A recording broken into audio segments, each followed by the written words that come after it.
तो गाइस ये आ गई बैटरी और फटाफट से इसको इंस्टॉल करते हैं।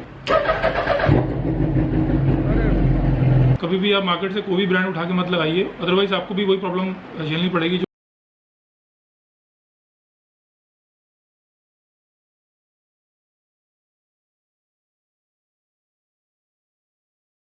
Hello guys, this are and welcome to Turbo extreme.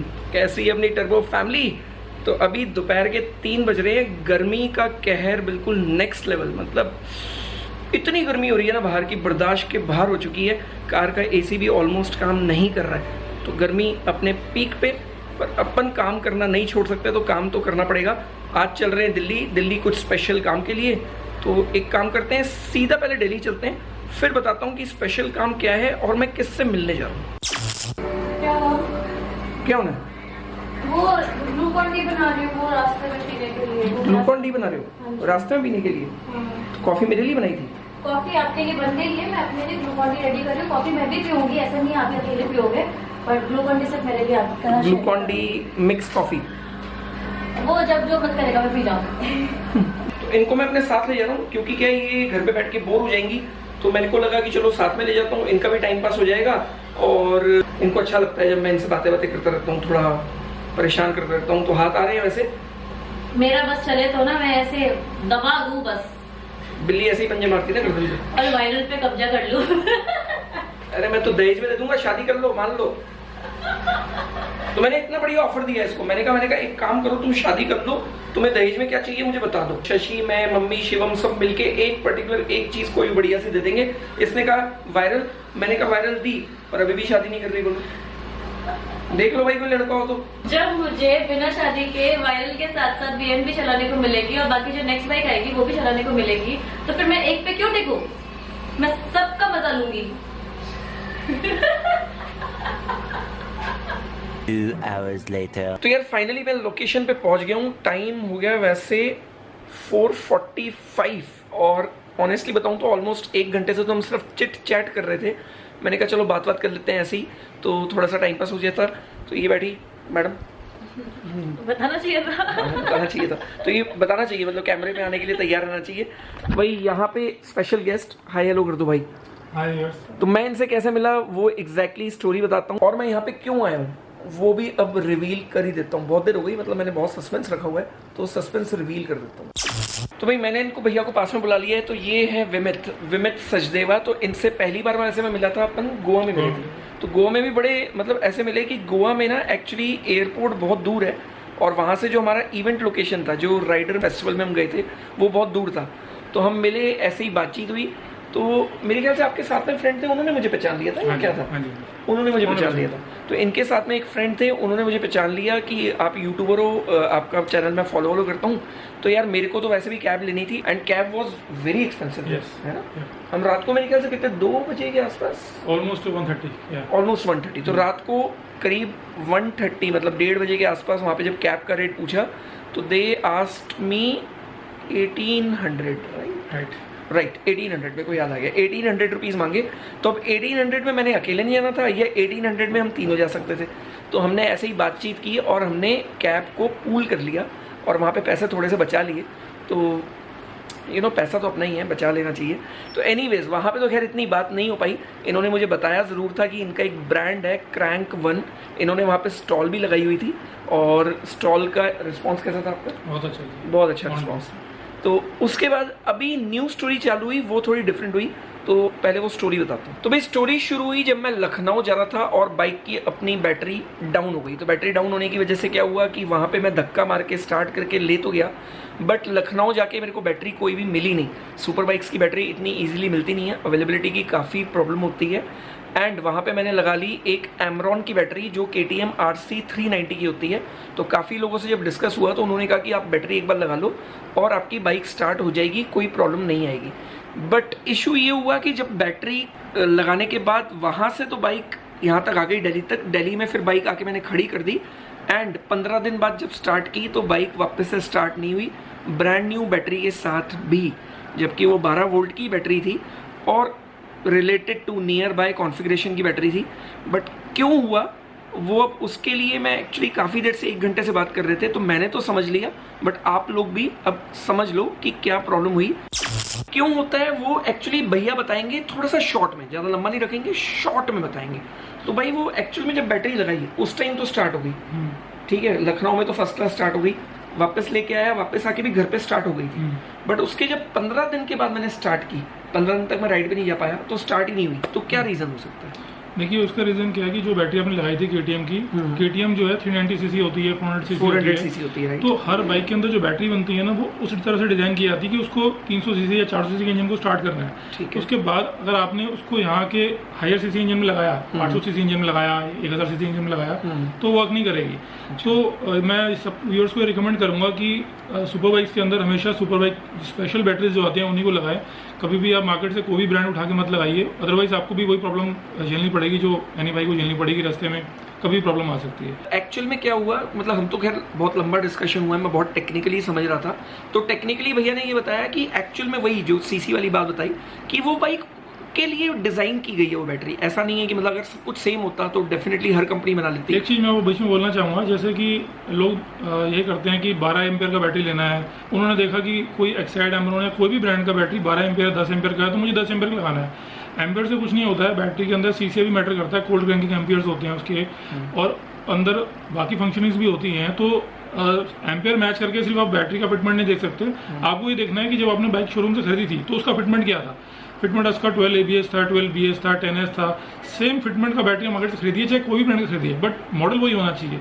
ऐसा नहीं कि आप एम्पियर देख के कोई भी बैटरी उठा के लगा लीजिए, वो गलत है।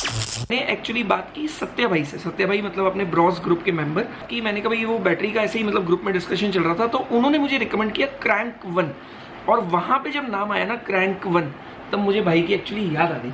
तो मैंने उनसे ऐसे ही पूछ लिया, मैंने कहा क्रैंक 1, तो उन्होंने मुझे जब फिर इनका नंबर भी दिया, तो मेरे पास इनका नंबर नहीं था, रियली सॉरी, अपन मिले ज़रूर थे गोवा में, पर मैंने नंबर नहीं लिया था। तो नॉर्मली एज अ यूट्यूबर मैं काफ़ी लोगों से मिलता रहता हूँ, बट हर किसी से नंबर शेयर नहीं होता है। और वैसे भी हमने सिर्फ कैब ही शेयर की थी, उस टाइम ज़्यादा कोई डिस्कशन भी नहीं हो पाया था, इतनी बात भी नहीं हुई थी इस बारे में। तो फिर उसके बाद सत्या भाई से जब मैंने इस बारे में पूछा, तो सत्या भाई ने काफ़ी तारीफ़ की इनकी बैटरी की, एंड मैंने इनका नंबर लिया, बात हुई, तो मैंने इनको भी बताया कि हाँ भाई अपन गोवा में मिले थे, तो पहचान गए थे क्या वैसे भाई। उसके बाद फिर थोड़ा सा डिस्कशन किया, तो मैंने इनसे पूछ लिया, मैंने कहा आपने किन किन को और बैटरीज दी हुई है।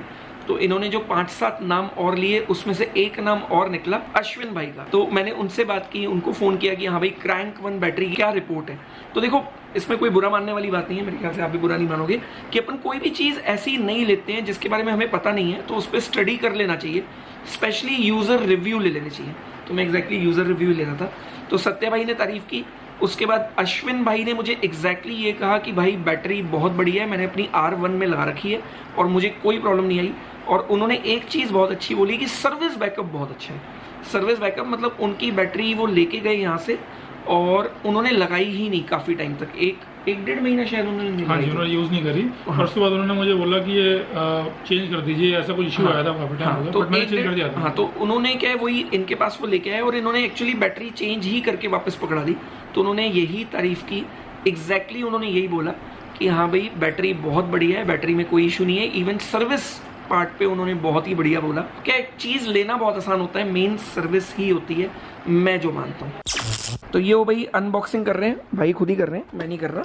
तो ये हो गई अनबॉक्सिंग, और थोड़ी और डिटेल्स भाई और बताओ जरा इसके बारे में। जी, बैटरी के साथ आप नोट करेंगे कि यहाँ पे कॉपर के टर्मिनल हैं। आप मार्केट से कोई भी बैटरी खरीदते हैं, कोई भी बैटरी के साथ ये कॉपर टर्मिनल नहीं आते, वहाँ पे लेड के टर्मिनल होते हैं। तो उनमें क्या होता है कि कुछ टाइम बाद यहाँ पे सल्फेशन आ जाता है, कार्बन जम जाता है, बिल्कुल जो हमें साफ करना पड़ता है, जिससे सप्लाई टूट जाती है। ठीक है। कॉपर टर्मिनल यूज करने से क्या है, कभी यहाँ पे कार्बन नहीं आएगा, तो उस तरह की प्रॉब्लम, चाहे बैटरी को 3 साल या 4 साल भी हो जाएंगे तो भी नहीं, वो सल्फेशन वाला प्रॉब्लम यहाँ पे नहीं आएगा। तो बेसिकली वही जो बैटरी के ऊपर एक जो कार्बन आ जाता है जिसको हम हमेशा साफ करवाना वो करने की जरूरत नहीं है, वो इसमें जरूरत ही नहीं है करने की। अच्छा, this is a good part. Second चीज, ये बैटरी देखेंगे आप, टोटल सील है।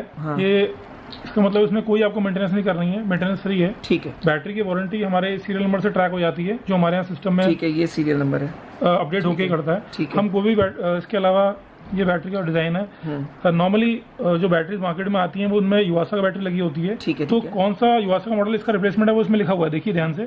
तो मतलब बेसिकली सेम मॉडल लगना चाहिए, जैसे मेरा 12BS था। हाँ जी, एग्जैक्टली जो अपना डिस्कस भी हुआ। It's 12BS। तो ये 12BS आ गया, YT 12BS, ये आ गया भाई 12BS। ठीक है। इसके अलावा वेबसाइट की डिटेल यहाँ पे दी हुई है। ठीक है। कभी आपकी बैटरी आपको कोई भी इन्फॉर्मेशन हो, इसमें मेरा कंपनी का एड्रेस डिटेल पूरी कंप्लीट है। ठीक है। और तो बैटरी पे वारंटी कितनी है इस पे? 1 ईयर रिप्लेसमेंट वारंटी है, बट अच्छा। इसका एक्सपेक्टेड लाइफ जो है मोर देन 3 ईयर्स है, क्योंकि अच्छा। डिपेंड करता है राइडिंग पैटर्न के ऊपर। 6 hours later. तो यार नॉर्मली ना मतलब मेरे को कभी भी यहाँ पे बाइक के पास में, ये खड़ी अपनी बाइक, यहाँ पे शूट करना होता है ना तो बड़ी दिक्कत होती है कि अंधेरा आता है, तो मैं अवॉइड करता हूँ रात को शूट करना। तो बड़ी मेहरबानी हो गई, ये ऊपर की ना लाइट ही लग गई। वाह, new light for my bike, मतलब ये नया टैग बन गया ना, new light for my bike. ओए होए। तो इसको आज स्टार्ट करते हैं। बहुत दिन हो गए इसको स्टार्ट नहीं किया, और प्रॉब्लम ये आ रही है कि इसकी बैटरी हो गई थी ड्रॉप। तो बैटरी तो अपन ले आए, अब बैटरी का रिजल्ट भी देख लेते हैं कि बैटरी का रिजल्ट कैसा है। तो चलो खोलते हैं फटाफट से बाइक को। ऐसे ही आता है ना, मतलब सस्पेंस खुलता है। तो ये रही अपनी सस्पेंस भरी बाइक। तो भाई ये रहा बाइक का काउल। काउल मतलब यहाँ लग जाती है सीट, तो ये हटाया था सीट लगाने के लिए, और ये बाइक स्टार्ट ही नहीं हुई। तो थोड़ी सी चोट हो गई। चोट ये हुई कि संडे की राइड पे जाना था मुझे, एंड ये मैडम स्टार्ट ही नहीं हुई। तो एनीवेज फटाफट से इसकी सीट खोलते हैं और बैटरी चेंज कर लेते हैं।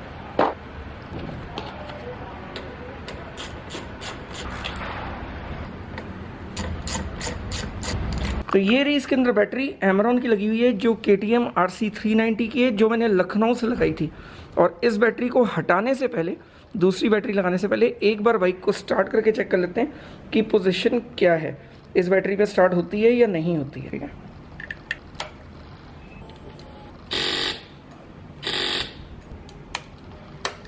तो ये स्टार्ट नहीं हुई, बिल्कुल ही खत्म हो चुकी है एक्चुअली ये बैटरी। पता नहीं मतलब लोग कैसे ऐसी बैटरी लगा के चला लेते हैं भाई, कितनी रिस्की है, एंड ये कभी भी धोखा दे सकती है रास्ते में। तो गाइस ये आ गई बैटरी, और फटाफट से इसको इंस्टॉल करते हैं। तो सिंपल ही है, वैसे यहाँ पे प्लस है, यहाँ पे माइनस है, और बैटरी सीधी सीधी रख के देख लेते हैं। तो ये एक चीज़ अच्छी है कि बिल्कुल फिटिंग वाली बैटरी है, हिलेगी नहीं है ऑटोमेटिकली। ओ नहीं नहीं नहीं नहीं नहीं, अंदर मत जाना, अंदर मत जाना, अंदर मत जाना।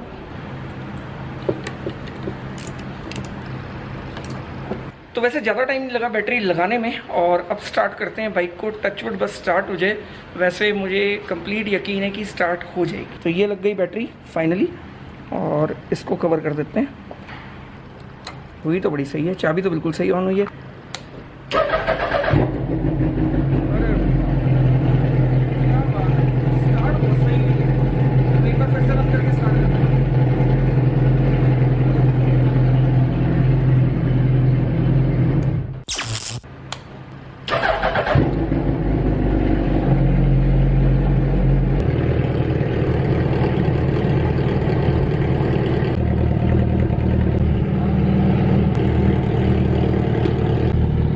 कंप्लीट बाइक पैक हो चुकी है,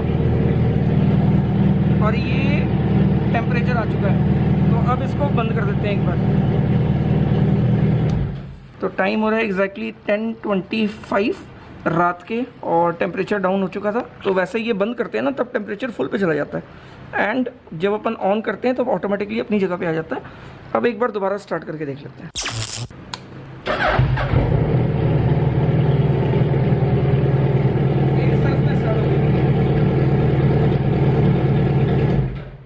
फाइनली बैटरी इशू सॉल्व हो चुका है बाइक का अपना, और स्टार्ट हो गई है।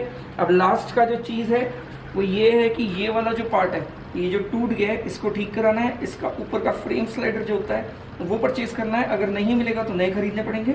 एंड ये कंप्लीट रिपेयर करके इसको पेंट कराना है। तो ये यहाँ पे चिप मार्क आ गया। चिप मार्क मतलब जब अपन तेज़ चलाते हैं तो पत्थर लगता है, और पत्थर की वजह से पेंट उड़ जाता है, और ऐसे चिप मार्क मेरी बाइक में बहुत सारे हो चुके। तो ये देखो चिप मार्क्स, ये देखो, ये रहा, ये रहा, यहाँ पे हैं, ये छोटे छोटे बहुत सारे हो गए हैं, इधर भी हो गए हैं, ये रहा, ये खड्डा आ गया, ये खड्डा आ गया यहाँ पे, ये रे, इधर ये कॉर्नर पे हो गए हैं। 3 hours later. तो फाइनली टाइम हो गया रात के 1:45, ओह माय गॉड। तो मैं अभी वॉक करके आ रहा हूँ 1 घंटा डेली, मैं रात को 1 घंटा वॉक करता हूँ जब भी मुझे टाइम मिल जाता है। तो एक बहुत बड़ा क्वेश्चन कि मैंने क्रैंक 1 बैटरी क्यों चूज़ की, तो चूज़ करने के काफ़ी सारे रीज़न तो पहले ही पता लग गए होंगे कि आफ्टर सेल्स अच्छा है, 2 जनों ने मुझे रिकमेंड कर दिया, इनको मैं ऑलरेडी एक बार मिल चुका था। सुपर बाइक की स्पेसिफिक बैटरी है ये, मतलब ये सिर्फ सुपर बाइक्स के लिए ही बनी हुई है, नॉर्मल बैटरी नहीं है या कॉम्पेटेबल नहीं है, एग्जैक्टली वही सेम मॉडल है जो उस बाइक के लिए बनता है। प्लस एक और रीज़न था, वो सबसे बड़ा रीज़न था कि प्राइस। तो नॉर्मली मैं जितनी भी बैटरीज देख रहा था वो आ रही थी 12,000 से 15,000 के आसपास, और ये बैटरी मिली मुझे 7,000 की। तो प्रैक्टिकली मेरे 5 to 8,000 रुपीज़ बच गए बैटरी के अंदर। वारंटी सब पे 1 साल आ रही थी, इस पे भी 1 ही साल है, एंड आफ्टर सेल सपोर्ट अच्छा होने की वजह से मैंने ये बैटरी चूज़ कर ली। तो ये सारे रीजंस थे मेरा ये वाली बैटरी चूज़ करने के। अब अगर आपको चूज़ करनी होती तो आप कौन सी करते, वो आपका कॉल है। मेरा कॉल ये रहा, और मैंने अच्छे से स्टडी कर लिया था, सब कुछ मुझे ठीक लगा, इसलिए मैंने बैटरी ले ली। तो गाइज़ अगर सब कुछ अच्छा लगा हो तो वीडियो को लाइक, चैनल सब्सक्राइब नहीं है तो कर लो। मिलते हैं एक नए ब्लॉग के साथ कल सुबह 7:30 बजे, एक नई स्टोरी के साथ, एक नए ब्लॉग के साथ। Bye bye, take care and love you turbo.